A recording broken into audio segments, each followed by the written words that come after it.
Então, para quem não me conhece, né, para quem conhece também, meu nome é Rafaela. Hoje eu vou estar aqui com vocês falando um pouquinho sobre essa revisão, né, do conteúdo.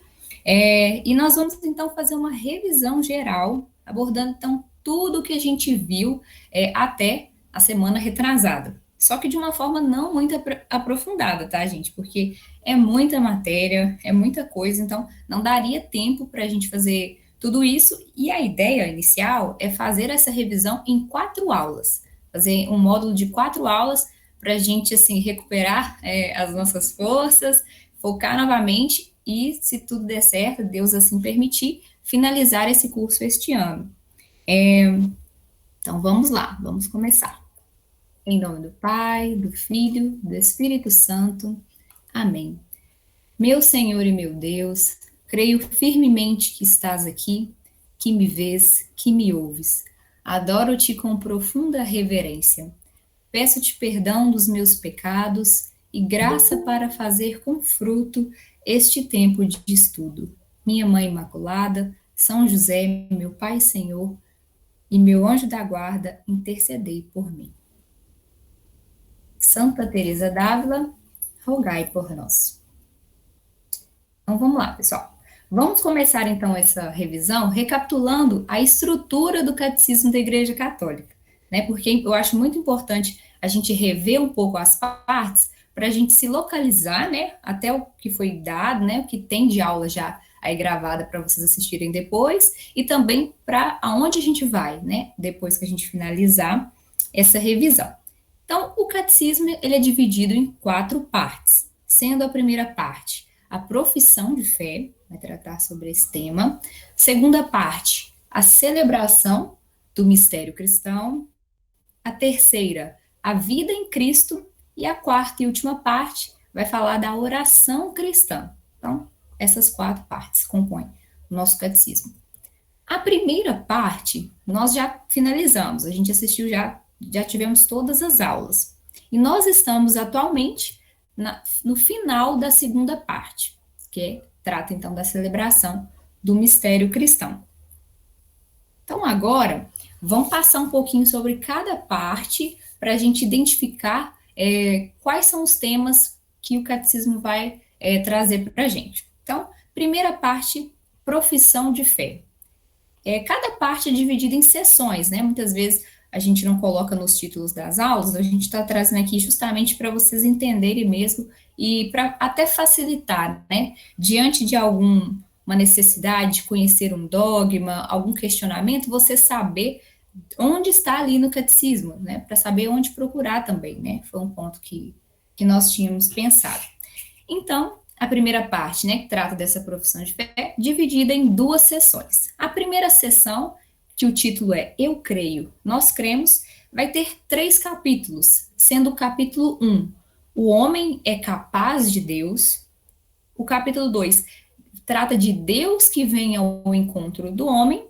E no terceiro, finaliza com a resposta do homem a Deus. Então, essa é a primeira sessão. E a segunda sessão vai tratar da profissão da fé cristã, ou seja, aqui a gente vai estudar sobre o credo, né, nosso credo, e aí divide também em 3 capítulos, e vai trazer então, creio em Deus Pai, né, uma grande parte, creio em Jesus Cristo, Filho único de Deus, e no capítulo 3, creio no Espírito Santo. Então, basicamente, essa é a primeira parte do catecismo, vai tratar da profissão de fé. Aí a gente vai para a segunda parte do catecismo, que o título é A Celebração do Mistério Cristão. Também divide-se em 2 sessões, sendo a primeira sessão, que foram até as últimas aulas, né, que a gente teve com a Luísa, que o título é A Economia Sacramental. Então tem 2 capítulos, um que trata do mistério pascal no tempo da igreja, e o capítulo 2, que vai tratar da celebração sacramental do mistério pascal. Já a segunda sessão, ela vai focar nos 7 sacramentos da igreja. Então, divide-se em 4 capítulos e vai ter, primeiramente, os sacramentos de iniciação cristã, seguindo os sacramentos de cura, sacramentos do serviço e de comunhão, e fecha com outras celebrações litúrgicas. Então, só para a gente se localizar, quando a gente finalizar aqui o módulo de revisão, a gente entra nessa parte, na segunda sessão da segunda parte, entrando direto, então, nos 7 sacramentos da igreja. Depois, vamos para a terceira parte do catecismo, que vai abordar, então, a vida em Cristo. A sua primeira sessão vai focar na vocação do homem, a vida no espírito, né? Então, cada capítulo vai trazer um pouco sobre a dignidade da pessoa humana, depois a comunidade humana, a salvação de Deus, a lei e a graça, não vai tratar das virtudes, do pecado, de vários conceitos muito importantes para as nossas condutas, né? E depois, na segunda sessão, vai trazer sobre os 10 mandamentos, sendo o primeiro capítulo, amarás o Senhor teu Deus, então vai trazer a primeira tábua da lei, né? São o primeiro, o segundo e terceiro mandamento, que são relacionados diretamente o homem e Deus. E depois o capítulo 2, amarás o teu próximo, né? Como a ti mesmo. Então, mandamentos do quarto mandamento até o 10º. E aí já trata da relação de homem com homem, né? Ali, você com o seu próximo. Então, essa é a segunda sessão. E por último, a gente tem a quarta parte, que vai focar na oração cristã. Nós temos então 2 sessões, sendo a primeira sessão falando sobre a oração na vida cristã. Temos o capítulo 1, que fala da revelação da oração. O capítulo 2, que vai focar na tradição da oração. E o capítulo 3, que fala da vida de oração em si. Então, vai tratar bastante da importância da vida de oração, das formas de oração, muito legal também.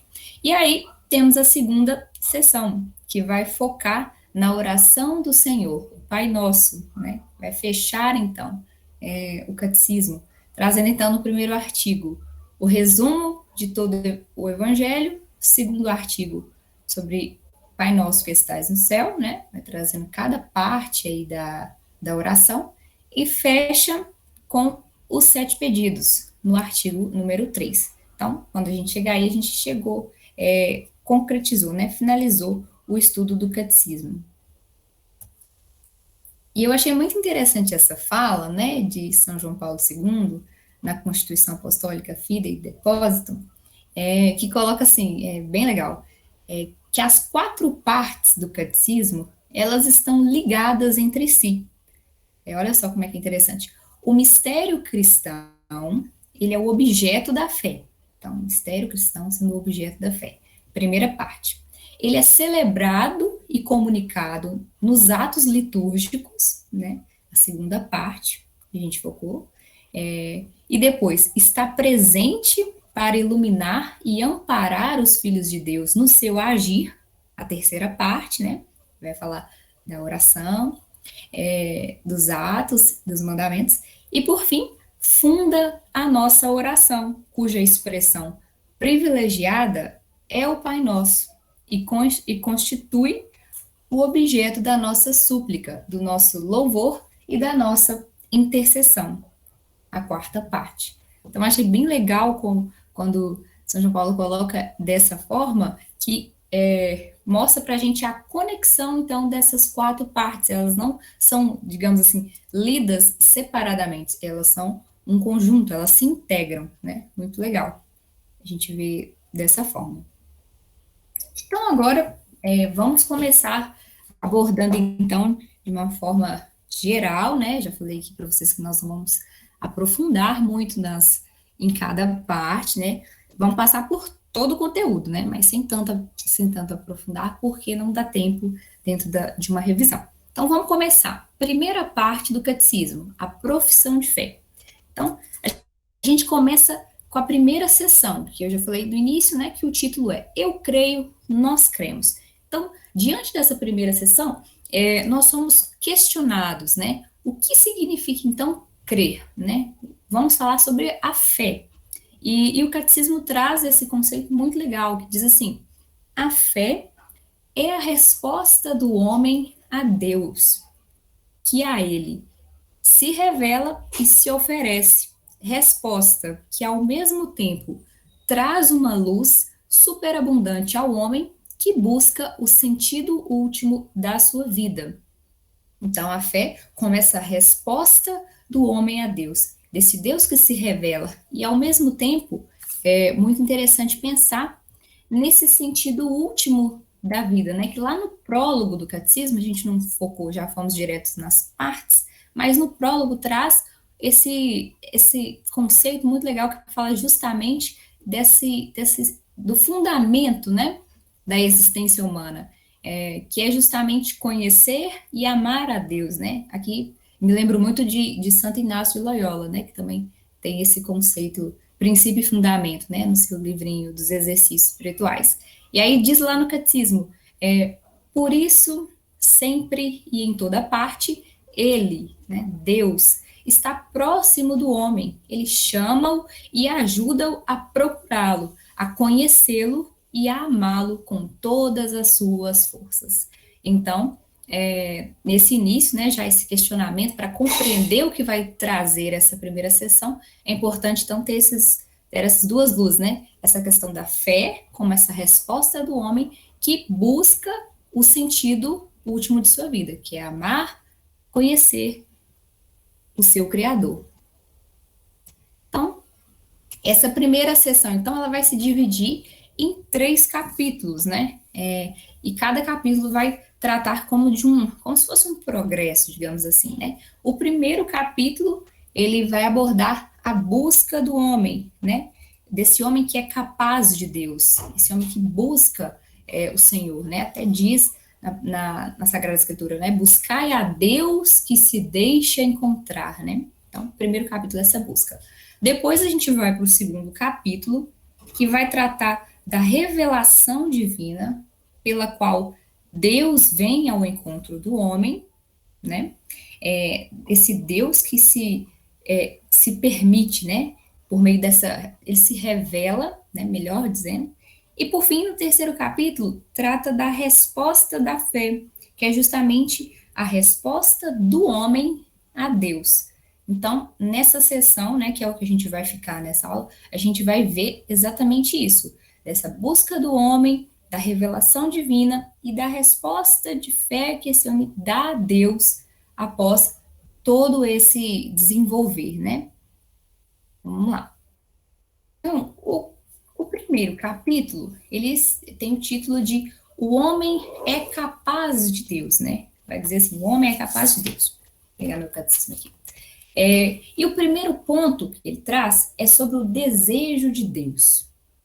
O desejo de Deus, vamos ver o que o catecismo diz. O desejo de Deus é um sentimento inscrito no coração do homem, porque o homem foi criado por Deus e para Deus.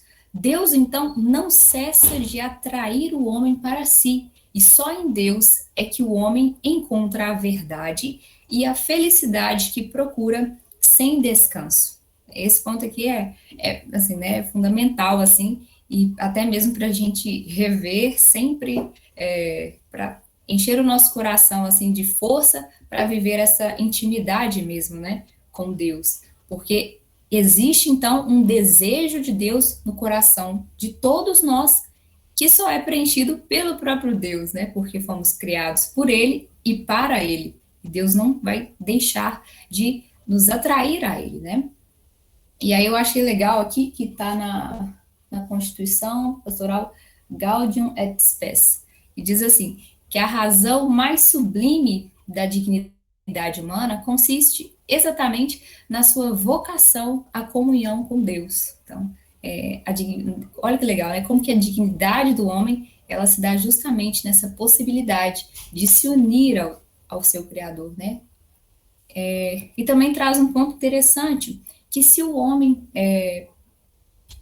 pode esquecer, né, ou rejeitar Deus, Deus é que nunca deixa de chamar todo homem a que o procure, para que encontre a vida e a felicidade. Mas essa busca exige do homem todo o esforço da sua inteligência, a retidão de sua vontade, um coração reto e também o testemunho de outros que o ensinam a procurar Deus. Então, Isso mostra, né? Porque muitas vezes a gente vê pessoas em níveis de conversão diferentes, né? Algumas já entregues a Deus, outras ainda buscando, outras até mesmo rejeitando, mas existe essa esperança, porque a misericórdia divina ela é tão grande que Deus não deixa de chamar cada um de nós para que nos unamos a Ele, né? Mas essa busca vai exigir de nós um esforço, né? Nós temos que até mesmo ter até aquela oração, né? Pedindo a Deus que ilumine a nossa inteligência, convide a nossa vontade. Nós também temos que fazer um esforço interior é claro, pedir a graça de Deus para termos essa união. E o segundo ponto vai tratar dos caminhos de acesso ao conhecimento de Deus. E diz assim: o homem que procura a Deus descobre certos caminhos de acesso ao conhecimento de Deus. Também, né, são chamadas de provas da existência de Deus. Não no sentido das provas que as ciências naturais indagam, mas no sentido de argumentos convergentes e convincentes que permitem chegar a verdadeiras certezas. E aí coloca então duas vias para chegar a Deus, sendo elas o mundo material e a pessoa humana. Fala muito da razão, né? Das formas que o homem consegue chegar a Deus. Seguindo, aí até só um ponto interessante, né? Muitos aqui são do Moore, né? Aí fala muito dessa fé que não se opõe à razão, né? Fé e razão caminhando juntas. Terceiro ponto vai tratar do conhecimento de Deus segundo a igreja. Diz assim que a Santa Igreja, nossa mãe, atesta e ensina que Deus, princípio e fim de todas as coisas, pode ser conhecido, com certeza, pela luz natural da razão humana, a partir das coisas criadas. E sem essa capacidade, o homem não poderia acolher a revelação de Deus. Olha como interessante. Diz assim que o homem, então, tem essa capacidade de compreender a Deus, né? Até o título do capítulo, o homem que é capaz de Deus, porque foi criado à imagem e semelhança de Deus, né? Lá em Gênesis vai dizer. E assim Deus permitiu. E o último ponto do capítulo vai trazer como falar de Deus, né? E vai dizer um pouco assim: nós podemos realmente falar de Deus, partindo então das múltiplas perfeições das criaturas, que são elas, né? As três dimensões, né? Famosas dimensões dessas perfeições das criaturas, que são elas a verdade, a beleza e a bondade, que são então semelhanças de Deus, né? Infinitamente perfeito, ainda que a nossa linguagem limitada não consiga esgotar o mistério, né? Então, podemos falar de Deus por meio, por exemplo, da vida dos santos, né? Podemos falar de Deus por meio da beleza, da bondade e da verdade, embora a gente não consiga expressar, né? E aí traz perfeitamente. E traz esse ponto também que eu achei interessante colocar aqui, porque coloca, assim, dessa dependência da criatura, né? Do Criador. Que diz assim, a criatura sem o Criador se esvai, ou seja, nós somos dependentes de Deus. Deus sustenta a nossa existência. E também né, coloca que, por isso, os crentes sentem-se pressionados pelo amor de Cristo a levar a luz do Deus vivo aos que o ignoram e o rejeitam. Então, aí eu vejo, assim, né, agora a opinião minha, que é uma forma de levar a verdade, ou seja, partindo daquele desejo de Deus que existe em nosso coração, partindo do princípio e fundamento da nossa existência, que é nos unir a Deus, que é amar, louvar, reverenciá-lo e assim salvar a nossa alma, partindo dessas realidades que o próprio Deus revelou a nós, não podemos então ficar, digamos assim, guardando essas verdades para nós. Não podemos ficar no nosso lugar sem transmitir isso. E aí coloca dessa forma. Por isso que nós somos pressionados a difundir essas verdades. Por quê? Porque temos que levar o amor de Cristo a todas as criaturas, né? E aí eu achei interessante, né, colocar aqui, né, que semana passada nós tivemos a graça de celebrar Santa Dulce dos Pobres e São Maximiliano Maria Kolbe, né? E eles traduzem muito essas múltiplas perfeições das criaturas que a gente falou, a verdade, a beleza e a bondade, né? Eles trazem esse odor de santidade deles, né? Essa prefiguração do céu, e a gente consegue perceber muito isso, essas três dimensões, perfeições, na vida dos santos, né? Então, eu trouxe esses dois santos tão importantes para nós, celebrados aí semana passada. E, bom, basicamente, isso é o capítulo primeiro. A gente trata dessa realidade, dessa busca do homem. Aí vamos ao capítulo segundo, né? O capítulo segundo, seu título é Deus vem ao encontro do homem, e vai tratar da revelação divina. Então, Deus que se dá a conhecer.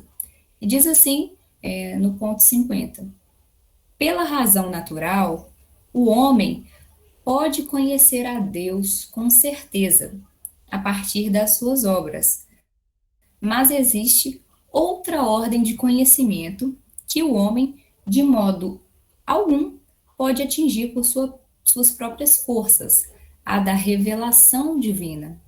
Então, esse ponto já é muito interessante, porque a gente consegue perceber que pela razão, então, o homem pode conhecer a Deus. Deus permite que o homem o conheça, mas existem coisas, né, que estão na dimensão do mistério, né, da revelação. Aí vai dizer que por uma vontade absolutamente livre, Deus revela-se e dá-se ao homem, e faz isso revelando o seu mistério, o desígnio benevolente que desde toda a eternidade estabeleceu em Cristo, em favor de todos os homens. Então, esse Deus que vem ao encontro do homem, ele revela plenamente o seu desígnio enviando o seu Filho bem-amado, nosso Senhor Jesus Cristo e o Espírito Santo. Então, eu acho, assim, tentem sempre associar essa revelação divina com o envio mesmo, quando Cristo, esse Deus que se faz carne, vem e habita em nosso meio, e depois a vinda do Espírito Santo. Tudo isso fundamenta essa revelação de Deus que se encontra com o homem, né? Gostei muito dessa imagem, que eu acho que ela traduziu muito isso, de Deus Pai, Deus Filho e Deus Espírito. E aí, o capítulo, ele se divide, eu acho que, em 3 artigos, né? Se não me engano. 3 ou 2, a gente vai seguindo aí, vamos estudando. Mas o primeiro artigo, ele vai falar sobre a revelação de Deus, justamente o que a gente já falou um pouquinho nessa introdução, né, do capítulo. E aí vai dizer no primeiro ponto, que Deus, ele revela o seu desígnio benevolente.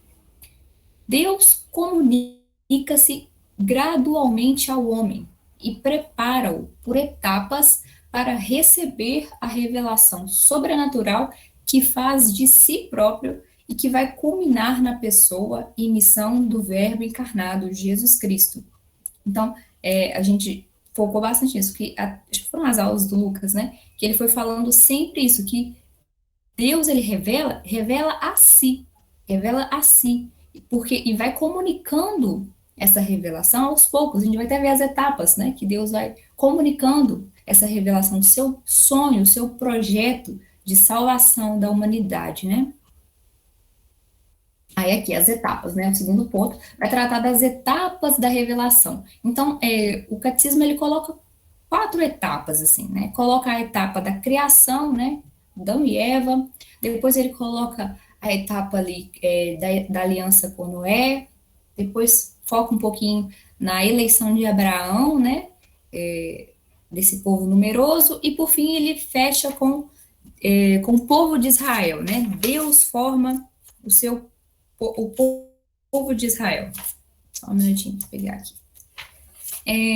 Então, vamos lá. Aí começa dizendo assim, desde a origem, Deus se dá a conhecer.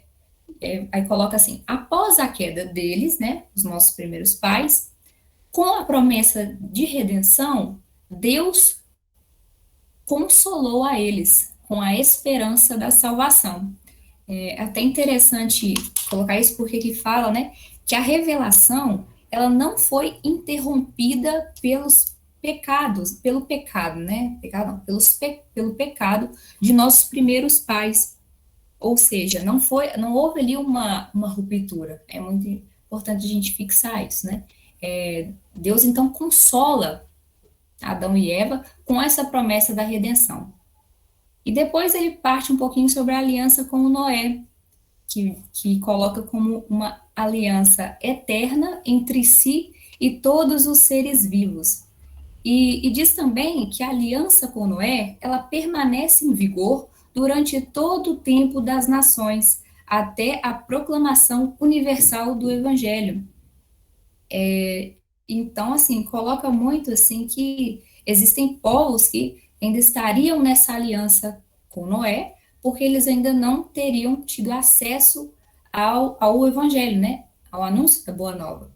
Depois vem com Deus elege Abraão, né? E Deus forma o seu povo Israel. Aí coloca assim: Deus prepara então o seu povo pelos profetas, né? A gente pode pensar ali no Antigo Testamento, né? Nos vários profetas que vão passando ali, a gente vai tendo vários momentos ali na Sagrada Escritura que a gente pode se recordar: Elias, Jeremias, Ezequiel.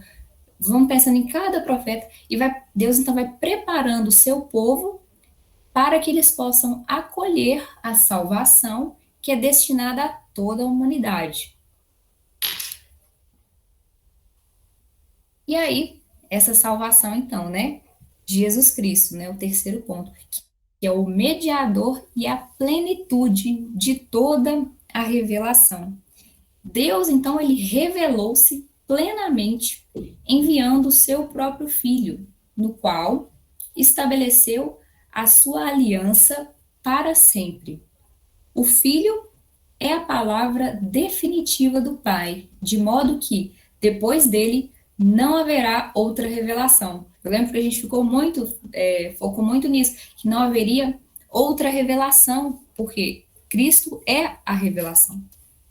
E aí vai dizendo assim, porque o que antes disse parcialmente pelos profetas, né? Nós vamos pensar aí no Antigo Testamento, nesses profetas que eu fui citando, imagino que vocês também foram lembrando de um ou outro. Então, o que foi dito, né? Parcialmente, Deus revelou totalmente, dando-nos o todo, que é o seu Filho. Então, a revelação, ela se encarnou, né? E aí esse ponto que a gente falou bastante, que era que, no entanto, apesar de a revelação já estar completa, ela ainda não está plenamente explicitada, ou seja, não foi completamente compreendida, né? E está reservado à fé cristã apreender gradualmente todo o seu alcance no decorrer dos séculos, ou seja, não haverá outra revelação, só a revelação. Cristo se encarnou, o Verbo se fez carne. Porém, a compreensão dessa revelação, ela é gradual, né? Somos uma igreja de 2000 anos e aos poucos fomos compreendendo, né? O magistério da igreja foi orientando para que pudéssemos compreender cada vez mais o mistério que Deus assim permite. Continuando. E aí a gente entra no segundo artigo. O segundo artigo vai tratar da transmissão da revelação divina, porque é preciso que Cristo seja anunciado a todos os povos e a todos os homens, e que assim a revelação chegue até os confins do mundo. Eu achei, e ele coloca assim também, no catecismo, que Deus, ele dispôs amorosamente que permanecesse íntegro e fosse transmitido a todas as gerações tudo quanto tinha revelado para a salvação de todos os povos. Ou seja, Deus ele deseja que todos sejam salvos e cheguem ao conhecimento da verdade. Ou seja, conheçam a Cristo. Então, a transmissão da revelação divina, né, que a gente vai ver nesse artigo, é justamente isso. é que todos sejam salvos e cheguem ao conhecimento da verdade, que é o próprio Cristo. Por isso a necessidade de anunciar, né? Até no início, eu fui falando com vocês um pouco dessa questão de pessoas de outras religiões. Por que nós temos que anunciar? Porque Cristo assim deseja que façamos. Cristo assim deseja que a verdade, ela necessita ser revelada, ela necessita ser conhecida. E aí o primeiro ponto desse artigo vai falar sobre a tradição apostólica, né? Aí coloca esse conceito, que pela tradição, a igreja na sua doutrina, vida e culto, perpetua e transmite a todas as gerações tudo aquilo que ela é e tudo aquilo que ela acredita. Então, esse é o conceito da tradição, essa transmissão perpétua de tudo aquilo que a igreja é, tudo aquilo que a igreja acredita. E diz assim também no ponto 96, o que Cristo confiou aos apóstolos, eles o transmitiram pela sua pregação e por escrito, sob a inspiração do Espírito Santo, a todas as gerações, até a vinda gloriosa de Cristo, né? Ou seja, a importância da tradição, né? Nem tudo ali foi escrito, ou seja, a gente não pode se apoiar apenas na Sagrada Escritura e ignorar a tradição, porque os apóstolos eles transmitiam a doutrina. Eu lembro nas primeiras aulas, quando a gente foi falando ali do Didaquê, daquele primeiro considerado, né, que muitos falam, como o primeiro catecismo, como que aquilo era transmitido oralmente, algumas coisas por escrito, sempre sobre essa inspiração do Espírito Santo para que todas as gerações, elas recebessem essa mensagem, para que todos já pudessem encaminhar as suas vidas segundo a vontade de Deus. Depois vem para o segundo ponto, da relação, então, entre tradição e a Sagrada Escritura. E coloca que a Sagrada Tradição e a Sagrada Escritura, elas constituem um único depósito sagrado da palavra de Deus, no qual, como num espelho, a igreja peregrina contempla Deus, fonte de todas as riquezas. Então, eles também, aqui no Catecismo também colocam que a Sagrada Tradição e a Sagrada Escritura, elas possuem uma fonte comum, apenas uma.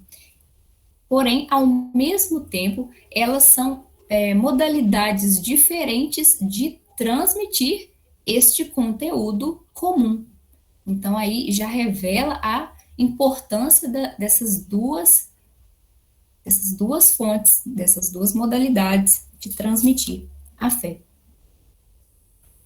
Aí vem para o ponto terceiro, né, que vai tratar da interpretação do depósito da fé. O patrimônio sagrado da fé, né, ou esse depósito da fé, depósito fide, contido na Sagrada Tradição e na Sagrada Escritura, foi confiado unicamente ao magistério da Igreja, ou seja, ao Papa e aos bispos em comunhão com ele. Então, aqui a gente já entrou aí no terceiro pilar, né? A gente falou, começou ali com a Sagrada Tradição, comentamos sobre a Sagrada Escritura, e agora a gente fecha aí esses pilares que fundamentam a fé católica, né? Com o magistério da Igreja, porque essa interpretação, ela é feita pelo magistério. Isso nos dá uma segurança, ou seja, não existem várias verdades, não existem interpretações individuais, por conveniência, por contexto. Não, existe uma única interpretação e ela é feita pelo magistério da igreja à luz do Espírito Santo. E aqui coloca, o magistério da igreja, ele faz pleno uso da autoridade que recebeu de Cristo quando define dogmas, no modo que obriga o povo cristão a uma adesão irrevogável da fé. Então, gente, dogma são aqueles coisas. O que a gente está lendo aqui no catecismo, eu tinha uma dúvida, né, na época que eu estava estudando, o que seriam dogmas. Dogmas é o que a gente está, tudo que a gente está conversando aqui sobre o catecismo são dogmas. Tudo que a gente está lendo aqui nesse catecismo é dogmático, ou seja, tudo isso são são coisas irrevogáveis da nossa fé. Nós temos que acreditar enquanto católicos, temos que crer, porque essa é a verdade que a igreja interpretou. Então, é muito importante a gente compreender isso e essa definição mesmo da palavra dogma, né? Até coloquei uma pequena definição aqui, que fala que os dogmas de fé são ensinamentos dados com autoridade de Deus por meio da igreja. Então, nós não podemos selecionar artigos da fé católica e escolher o que a gente vai crer ou o que a gente não vai crer. Existem, por exemplo, algumas coisas que são, por exemplo, eu não coloquei no slide, né, porque não daria tempo, mas existem algumas coisas que são, fugiu o nome, mas são revelações privadas, isso que eu ia falar. Revelações privadas. Então, por exemplo, até na aula, algum dos meninos que deu aula falou sobre aparições de Nossa Senhora, algumas mensagens, coisas relacionadas a as falas dos santos, várias coisas aí, a gente tem ali, nós podemos julgar em crer ou não, né? Não são dogmas. Mas o que é dogma, o que a igreja coloca como dogma, não existe a possibilidade de escolher entre não crer ou crer. Isso é muito importante frisar isso, gente, porque é um ponto que a gente infelizmente vê ainda nas nossas igrejas, né? Muitas vezes as pessoas estão escolhendo o que crer e isso vai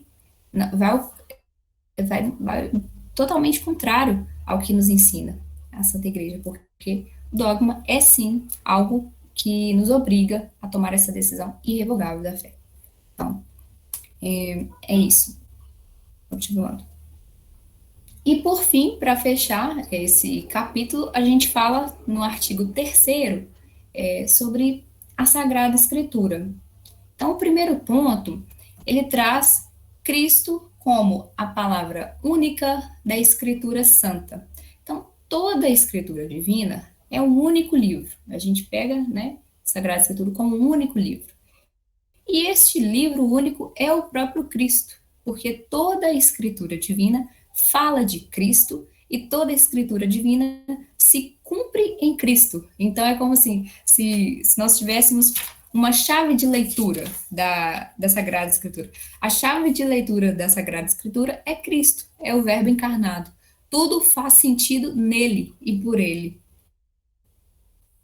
E o segundo ponto é com relação à inspiração e verdade da Sagrada Escritura, né? E coloca que Deus é o autor da Sagrada Escritura. E ao inspirar os seus autores humanos, ele age neles e por eles. Então, assim, a gente pode ter a garantia de que os escritos ensinam sem erro a verdade da salvação. Então, isso nos dá essa segurança, porque Deus é o autor da Sagrada Escritura, agindo, então, por meio dos seres humanos, né? E aqui também coloca que, no entanto, a fé cristã não é uma religião do livro. O cristianismo é a religião da palavra de Deus. Não de uma palavra escrita e muda, mas do verbo encarnado e vivo. É o que a gente falou no primeiro ponto. A chave de leitura é Cristo. Então, nós não somos a religião do livro, enquanto alguns outros irmãos de outras religiões colocam a sua religião completamente dependente da Sagrada Escritura, vivem mesmo uma religião do livro. E nós não, nós vivemos uma religião da palavra de Deus, da palavra que se fez carne, do Verbo encarnado. E já o terceiro ponto traz sobre o Espírito Santo, que é o intérprete da Escritura. E aí coloca assim que a interpretação das Escrituras inspiradas deve, antes de mais nada, estar atenta ao que Deus quer revelar por meio dos autores sagrados para a nossa salvação. O que vem do Espírito não é plenamente entendido senão pela ação do Espírito. E até coloca um pouco que essa interpretação por meio do Espírito Santo, aí vai falando que é muito importante prestar muita atenção ao conteúdo e à unidade da Escritura inteira, do qual Jesus Cristo é o centro e o coração, e também coloca ler a Escritura dentro da tradição viva da igreja. E, por fim, finaliza dizendo que é importante estar atento à anagogia da fé, ou seja, a coesão das verdades da fé, né, entre si e no projeto total da revelação.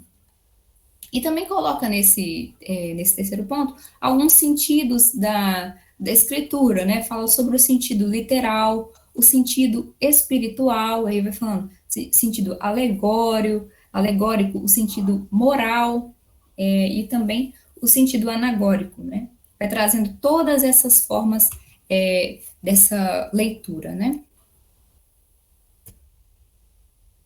O quarto ponto vai falar sobre o cânon das escrituras. E aí coloca assim, né? A igreja recebe e venera como inspirados 46 livros do Antigo Testamento e 27 do Novo. Não vou ler aqui para vocês, mas é importante a gente saber, são 46 do Antigo e 27 do Novo. Tem até uma certa diferença, com, por exemplo, com os nossos irmãos protestantes, porque eles não têm esses 46 livros do Antigo Testamento, né? Alguns livros eles não reconhecem. E também foca bastante e a palavra cânon, né? Às vezes alguém pode estar na dúvida. O que quer dizer cânon, né? Eles colocam como sendo a lista completa dos livros que deveriam, então, ser colocados como livros sagrados, seriam considerados, então, cânon das escrituras. E também foca bastante nesse ponto sobre a importância dos 4 evangelhos, porque eles ocupam um lugar central, dado que Jesus Cristo é o seu centro. Tinha até uma partezinha que falava aqui, que fala uma frase de Santa Teresinha, diz assim, que é acima de tudo o evangelho que me ocupa durante as minhas orações. Nele encontro tudo o que é necessário para a minha pobre alma. Descubro nele sempre luzes novas, sentidos escondidos e misteriosos. Então, como que até na vida dos santos, essa verdade, ela se expressa, né, de uma forma muito forte, essa importância dos 4 evangelhos. E também esse ponto também é fundamental a gente ressaltar, que o Antigo Testamento, porque muitas vezes algumas pessoas elas têm certa preferência, né, com o Novo Testamento. E é importante frisar que o Antigo Testamento, ele prepara para o Novo Testamento, ao passo que o Novo dá um cumprimento ao Antigo.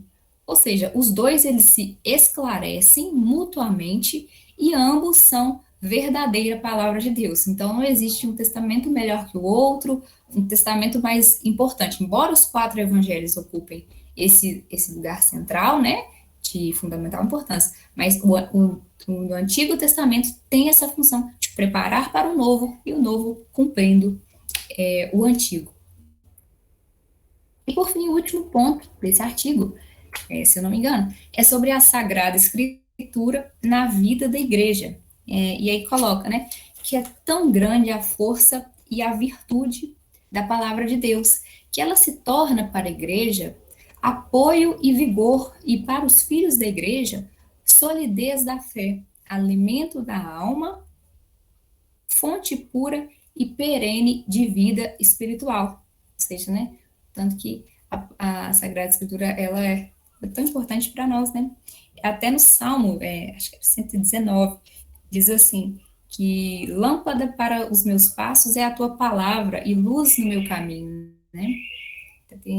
Muitas vezes utilizam, né, como um refrãozinho antes de começar a proclamação do Evangelho, com essa parte do Salmo, né? Ou seja, traduzindo aí a importância da Sagrada Escritura.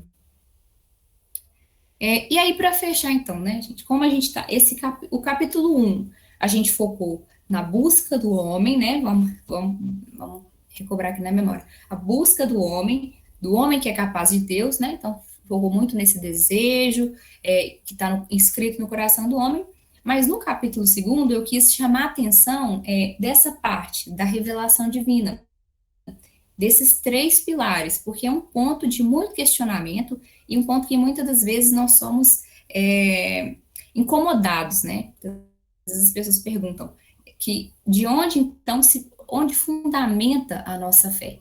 E não podemos nunca nos esquecer que a fé católica ela é fundamentada em três pilares: a Sagrada Escritura, que a gente acabou de comentar, o magistério da igreja, né, lembrando ali dos dogmas, dessa autoridade do Papa e dos bispos em comunhão com ele, e por fim, da sagrada tradição, de tudo aquilo que foi transmitido oralmente e por escrito, né, ao longo dos séculos. Então, eu gostaria muito que vocês ficassem com isso bem guardado, assim, porque é muito importante e é um ponto que muitas vezes nós somos questionados, né.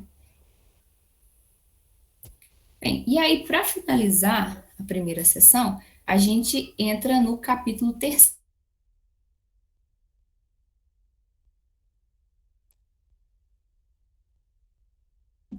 Eu pensei em finalizar até o nosso tempo, tô olhando aqui, porque é muita coisa, é muito conteúdo para a gente ver assim.